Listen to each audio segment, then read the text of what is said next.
Captain Jack Howard straightened his formal uniform as the diplomatic shuttle docked with a massive Galactic Council station. His palms were sweaty. After decades of wondering if humans were alone in the universe, first contact had occurred just 6 months ago. Now, humanity was getting its first audience with the council that governed most of the known galaxy. Nervous? Asked Lieutenant Lisa Martinez, adjusting the case containing Earth's formal gifts and technology samples. Wouldn't you be? Jack replied with a tight smile.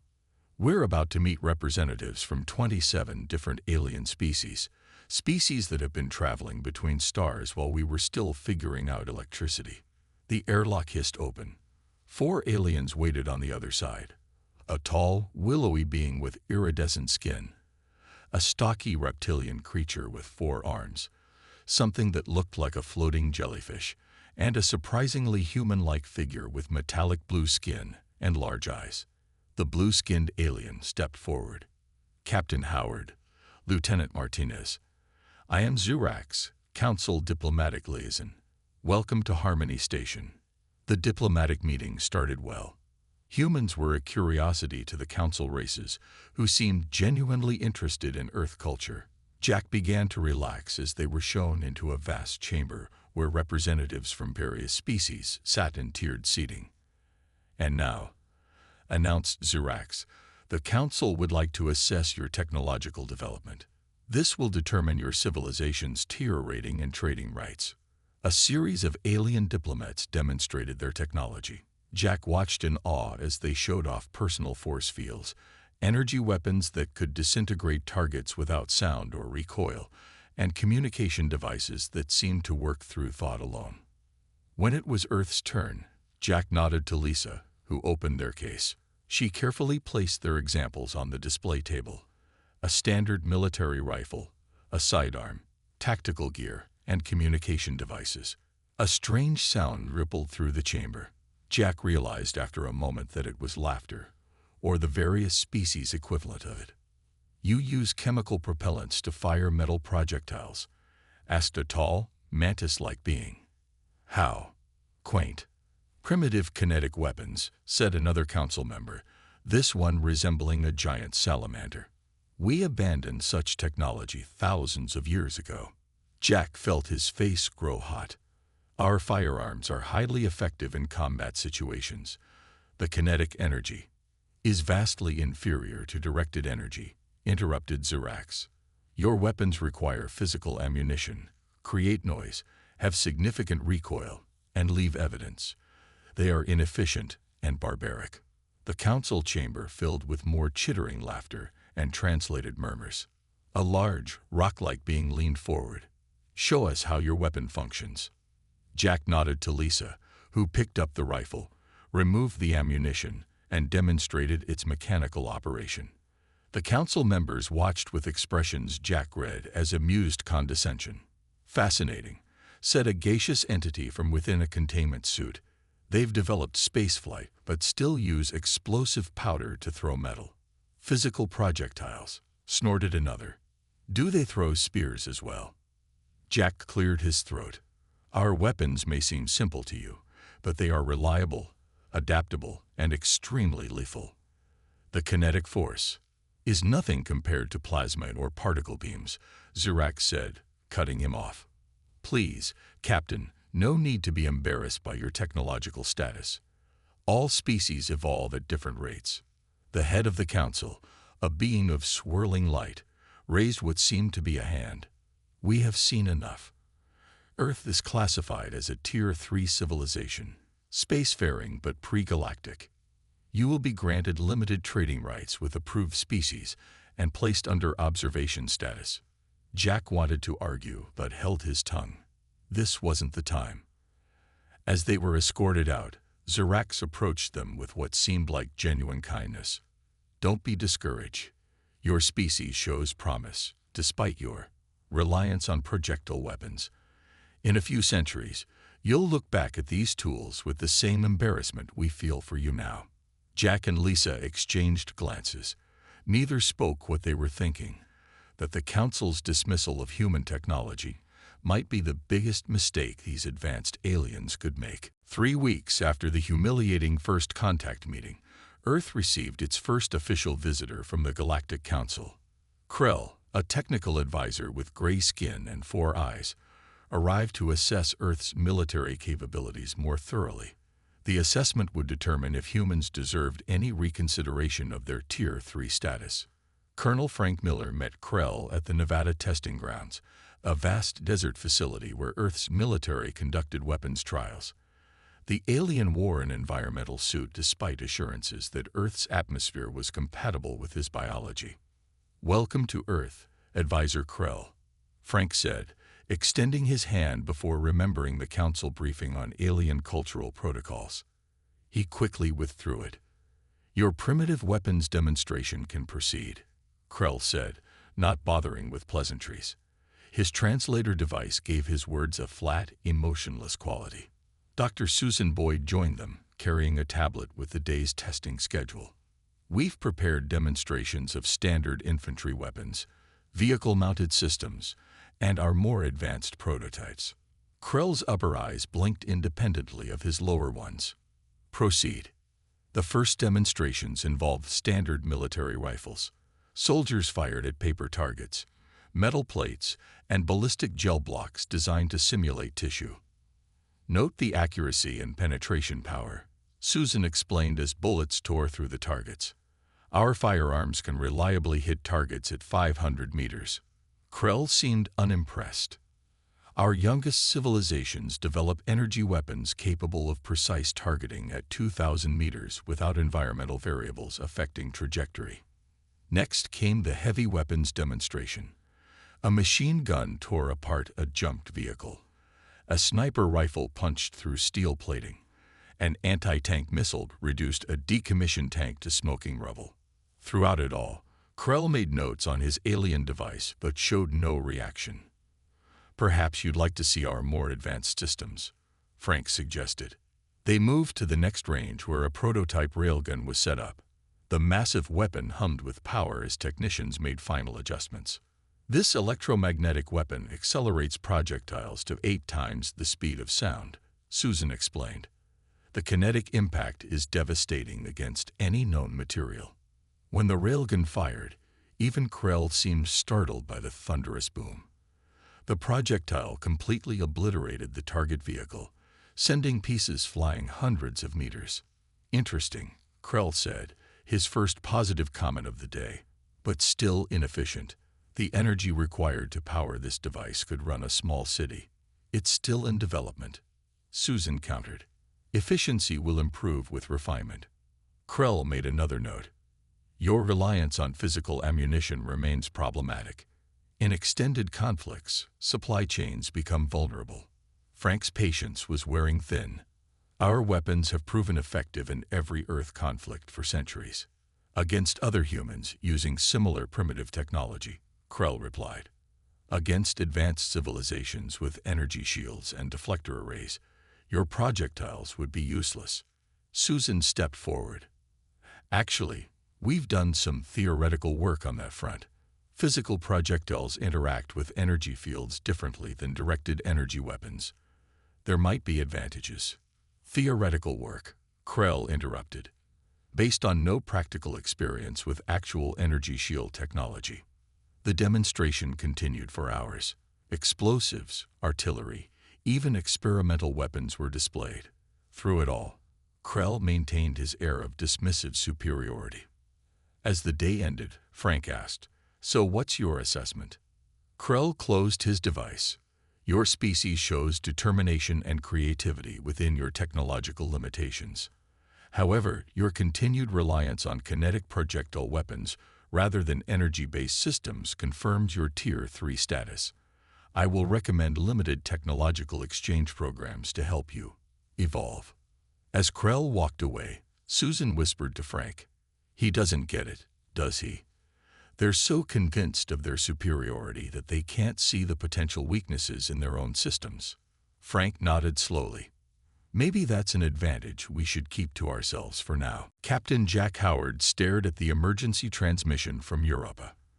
The colony of 5,000 people was under attack. The grainy video showed ships of unknown design firing on the settlement domes. "Replay that last part," he ordered. The command center technician zoomed in on the attacking vessels. Their sleek, predatory shapes were unmistakable. Vorx raiders. The pirate species operated at the fringes of Council space, but until now had never ventured into human territory. "How many ships?" Jack asked. "7 confirmed," responded the communications officer. "Europa Defense Forces are overwhelmed. They're requesting immediate assistance." Jack opened a channel to Galactic Council headquarters. After several minutes, Zirax's face appeared on screen. "Captain Howard, what warrants this emergency communication? We have a Vorx fleet attacking our Europa colony.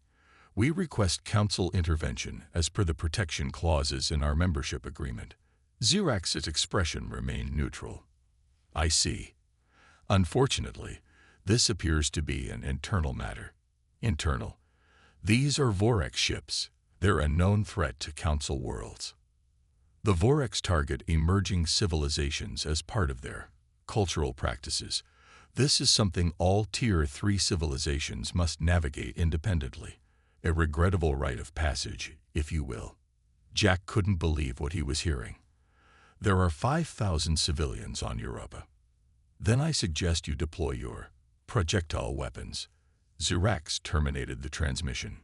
6 hours later, the U.S. Constitution approached Europa with 3 support vessels, the best Earth could mobilize on short notice. Jack commanded from the bridge, watching the tactical display as they closed in on the Vorx ships. "They've detected us," reported Lieutenant Martinez. "Vorx ships are breaking off their attack on the colony to engage." "All hands to battle stations," Jack ordered. "Weapons status: railguns charged, missile systems ready, point defense active." The Vorx vessels approached with confidence, their energy shields glowing visibly as they activated defensive systems.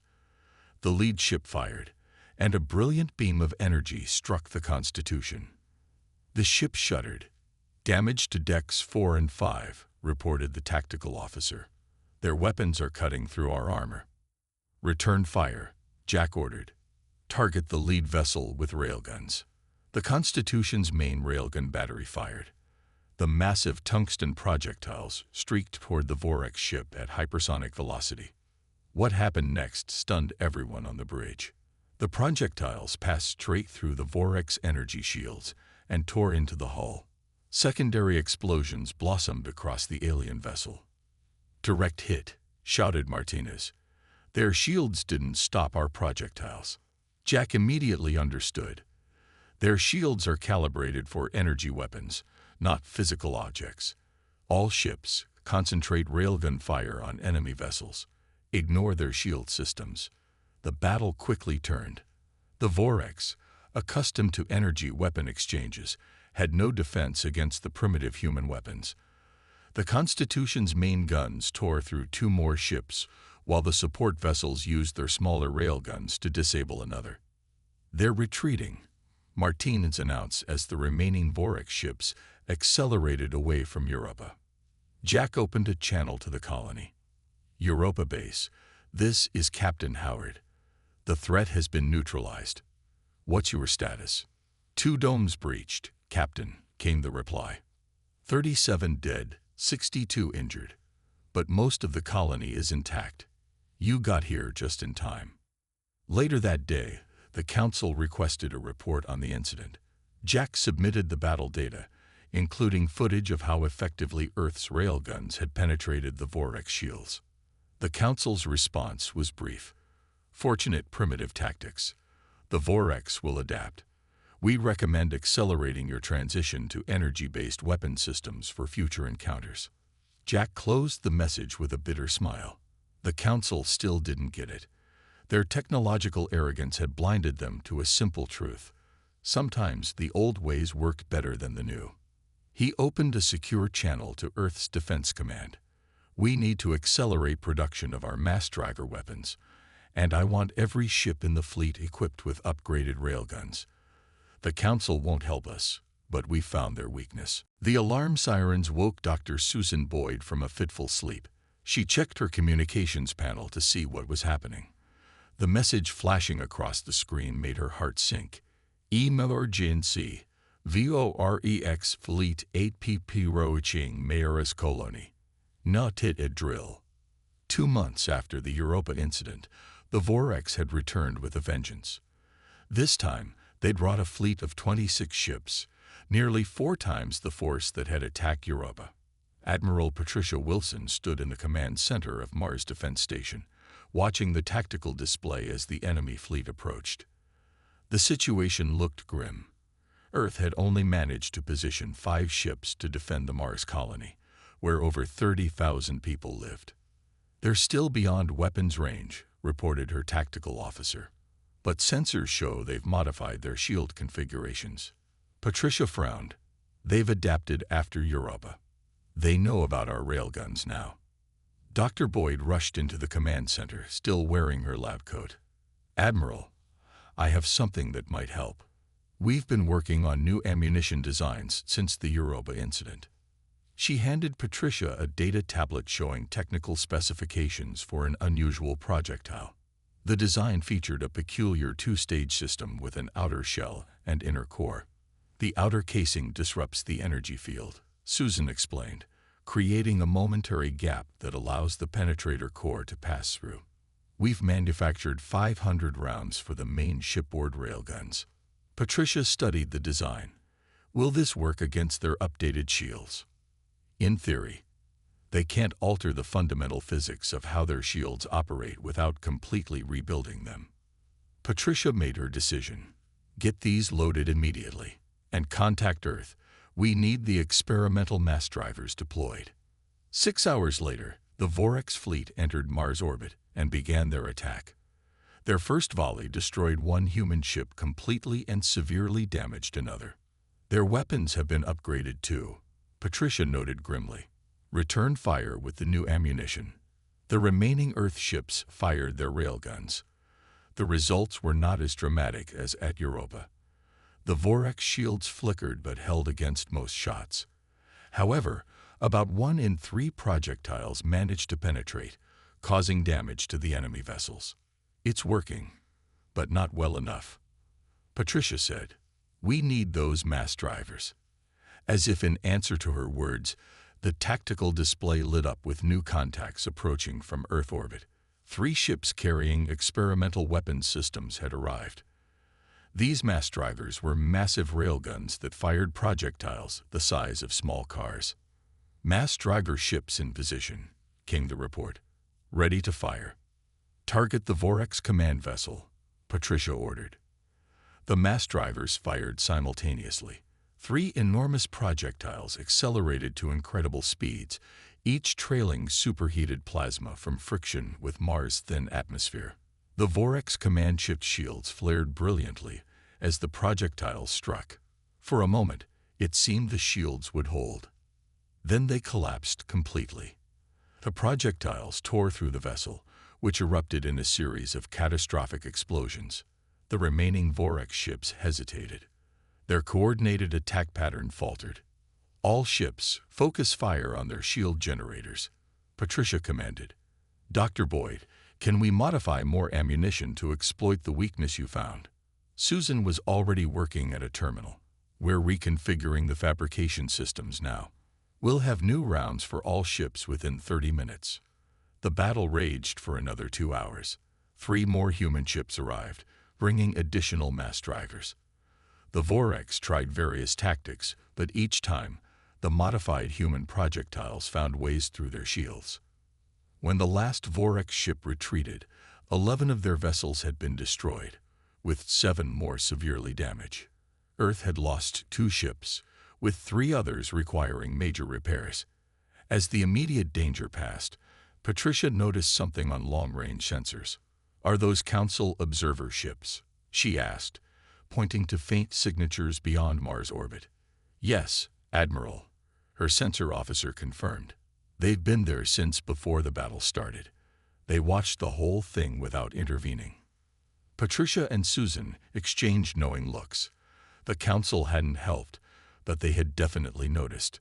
"Send all battle data and weapon performance metrics to Earth," Patricia ordered. "The council might not respect us yet, but they're certainly paying attention now." Security Chief Alan Phillips had never seen the Galactic Council chamber so packed. Representatives from all 27 member species were present, along with numerous observers and technical advisors. The massive room hummed with tense conversation in dozens of languages. "They're nervous," whispered Dr. Susan Boyd, standing beside him. "Good." Alan nodded. After the Mars incident, the Council had suddenly shown intense interest in human weapons technology. The emergency session had been called with just 3 days' notice. Zurax approached the human delegation. The blue-skinned diplomat's usual condescension had been replaced by something that looked almost like concern.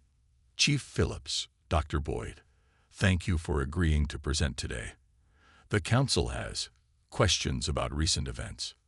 "I bet they do," Alan thought, but kept his expression neutral. The head of the Council, the being of swirling light named Elzarath, called the session to order. "We are gathered to discuss the anomalous military engagements between human forces and the Vorx raiders. Chief Phillips of Earth will present their findings." Alan walked to the central podium, where a simple metal case sat waiting. He opened it to reveal an assortment of bullets, shell casings, and miniature replicas of larger projectiles. "Distinguished council members," he began, "what you see before you are examples of human kinetic weapons technology. The same primitive technology you laughed at during our first meeting." Murmurs rippled through the chamber. During 2 recent engagements, these weapons succeeded where energy-based systems have repeatedly failed against the Vorx. "I believe you're wondering how." Alan picked up a large bullet. "This is simple physics. Your energy shields are designed to disperse and deflect energy attacks. Lasers, plasma, particle beams. But they weren't designed to stop physical objects moving at hypersonic speeds." He placed the bullet down and activated a holographic display showing the battle at Mars. Council members watched as human railguns penetrated Vorx shields that had previously withstood energy weapon attacks.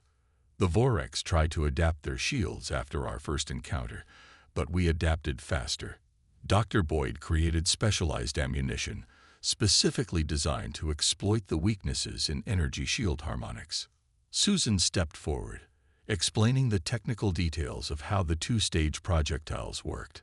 Many council members leaned forward, their various sensory organs focused intently on her explanation. "Our mass drivers can accelerate projectiles to speeds that create physics problems your shields simply weren't designed to solve," she concluded. A mantis-like council member raised an appendage. "But surely physical projectiles are limited by ammunition constraints and efficiency issues." Ellen smiled. "Our largest railguns can fire projectiles made from common metals. In space combat, we can literally use mining asteroids for ammunition if needed. And while our weapons require significant power, they don't drain energy for continuous shield penetration like yours do." He displayed footage of the mass driver ships in action. The council chamber fell completely silent as they watched Vorx shields fail catastrophically against the massive projectiles. "We've been monitoring Vorx communications," Alan continued. "They're struggling to develop countermeasures. Their entire defensive doctrine is built around energy weapons and energy shields." A reptilian council member rose. "This challenges millennia of weapons development philosophy throughout the galaxy." "Sometimes the old ways work better than the new," Alan replied. "We didn't abandon kinetic weapons because we found them ineffective. We simply never had to fight enemies with energy shields before." Zurax approached the podium. "The Council must consider that we may have underestimated Earth's military approach." Alan noticed several military advisors from the Drazic, a warrior species known for their pragmatism, conferring urgently in the corner. One of them caught his eye and gave what appeared to be a gesture of respect. After the presentation concluded, Elzarath's glowing form brightened. "The Council will recess to consider this information. Chief Phillips, Dr. Boyd, please remain available for technical consultations." As the chamber emptied, Alan overheard one alien diplomat say to another, Perhaps we should reconsider their civilization tier classification. Susan smiled at Alan. I think they've stopped laughing at our guns. Commander Nicole Rodriguez stood on the bridge of the U.S. Constitution, now refitted with enhanced railgun batteries and mass driver systems. Around her ship, an unprecedented sight. A mixed fleet of human vessels and alien ships from 5 different council species. Status report, she requested, watching as the combined fleet moved into formation. All ships report ready, Commander, her executive officer replied. The Drazak battle cruisers are taking point position as planned. The Elorian sensor ships have deployed their detection arrays. Nicole never imagined she would be leading a joint military operation with species that, just months ago, had dismissed humans as primitive. But everything had changed when the Voreks allied with the Kaltar, a highly aggressive species from the Galactic Rim. 3 council worlds had fallen to their combined forces.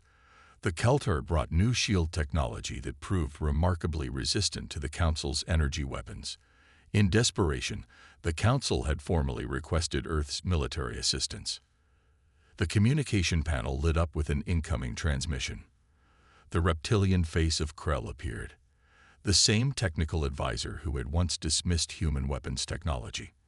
Now he served as liaison between the Council fleet and human forces. Commander Rodriguez, the Kaltar fleet has been detected approaching the Proxima colony. 29 warships, including 3 of their new dreadnoughts. Thank you, Advisor Krell.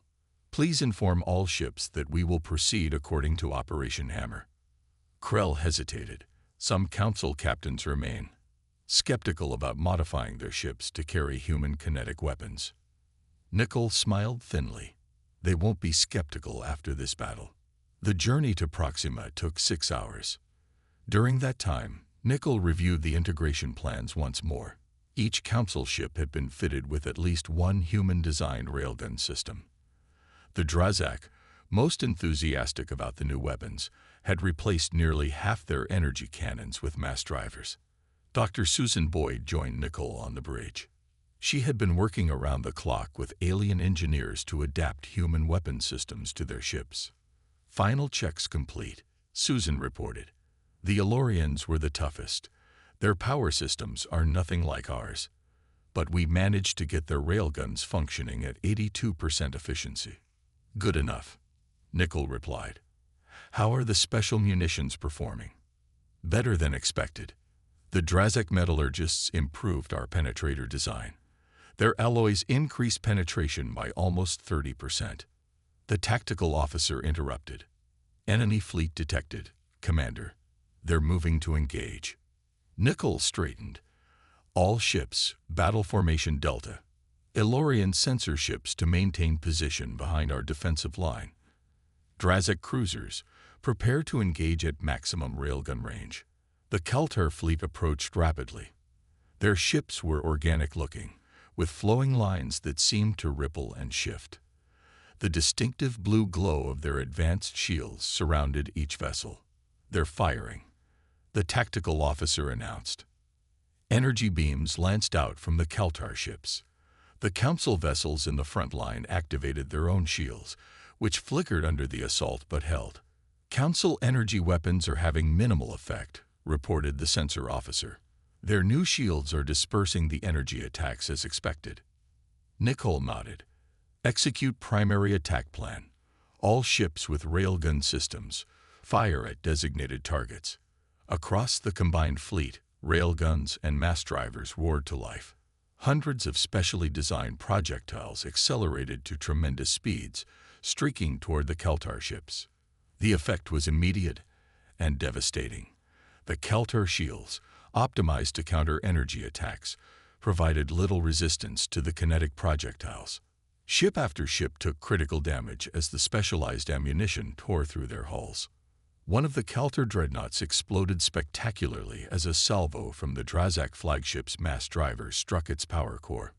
The Kaltar are breaking formation, the tactical officer announced. They appear confused by our attack pattern. Nicole opened a fleet-wide channel. All ships advance. Maintain railgun fire on primary targets. energy weapons to focus on any ship showing shield fluctuations. The battle lasted less than an hour. The Kaltar, facing a weapon technology they had no defense against, lost 17 ships before their remaining vessels retreated. A sense of déjà vu washed over Captain Jack Howard as he entered the Galactic Council chamber. The same tiered seating, the same representatives from 27 species, but everything else had changed. No one was laughing now. The massive chamber fell silent as Jack approached the central podium. Beside him walked Admiral Patricia Wilson and Dr. Susan Boyd, the architects of humanity's unexpected rise in galactic standing. Elzarath, the luminous council head, spoke first. Captain Jack Howard of Earth stepped forward to receive the council's formal recognition. Jack moved to stand directly beneath the hovering light being. The ceremony taking place today would have been unimaginable just months ago. The combined fleet's victory at Proxima Centauri against the Vorex-Kaltar alliance has changed the course of galactic history, Elzarath continued. What began as a dismissal of your weaponry has ended with the salvation of multiple council worlds.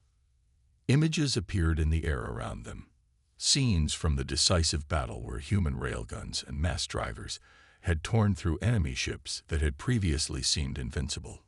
The Council formally recognizes Earth as a Tier 1 civilization with immediate effect, Elzarath announced. All trading, scientific, and diplomatic rights are granted in full. Applause and various alien equivalents filled the chamber. Even Xerax was clapping, his blue face showing what Jack interpreted as genuine respect. Furthermore, Elzarath continued, Captain Howard is appointed as Earth's first permanent ambassador to the Council, with full voting rights effective immediately. Jack stepped forward. On behalf of Earth, I thank the Council for this recognition. We come seeking not dominance, but partnership. The recent conflicts have shown that different approaches to technology can complement each other. What one civilization considers outdated may be precisely what another needs. After the ceremony, Jack found himself surrounded by representatives from various species, all eager to discuss military cooperation and weapons technology exchanges. The most surprising approach came from Krell, who had once dismissed human weapons as primitive. Ambassador Howard, he said, his 4 eyes blinking in sequence, the Galactic Security Committee requests your presence at an urgent meeting. Jack followed Krell to a secure chamber where military leaders from several council species had gathered around a holographic display showing a new weapons testing facility. This is the Joint Development Center we've established in the Arcturus system, Krell explained. Here, we are creating hybrid weapons that combine your kinetic technology with our energy systems. The display showed prototype weapons that looked like nothing Jack had seen before. Railguns with energy-focusing arrays, mass drivers that launched shells containing energy payloads, and bullets designed to create localized shield disruptions. A Drazik military commander stepped forward. My people have already begun refitting our entire fleet with human-designed mass drivers. The next generation will be even more formidable. Dr. Boyd, who had joined them, studied the technical specifications with evident excitement. You've improved the acceleration coils beyond our specifications. The muzzle velocity must be tremendous. 30% higher than your original designs, the Drazik confirmed proudly. As the meeting continued, Jack stepped away to a viewport overlooking the vast council station. He could see Earth ships docked alongside alien vessels, a sight that symbolized how quickly everything had changed. Admiral Wilson joined him. Thinking about how far we've come? She asked. I'm thinking about those first meetings when they laughed at our guns, Jack replied. From mockery to military alliance in less than a year. Sometimes being underestimated is the greatest advantage, Patricia said. They never saw us coming because they couldn't imagine that older technology might have benefits they'd overlooked. Beyond the viewport, a newly commissioned council warship glided past. Jack noticed with satisfaction the distinctive barrels of railguns mounted alongside traditional energy weapons. We've changed galactic warfare forever, he observed. And galactic politics, too, Patricia added. Earth isn't just a member of the Council now. We're a military power that every species respects. As they returned to the meeting, Jack realized that humanity had earned something more valuable than advanced technology from their new allies. They had earned respect, not for mimicking the Council's ways, but for staying true to their own path of development. The Galactic Council had stopped laughing at human guns. Now they were building them.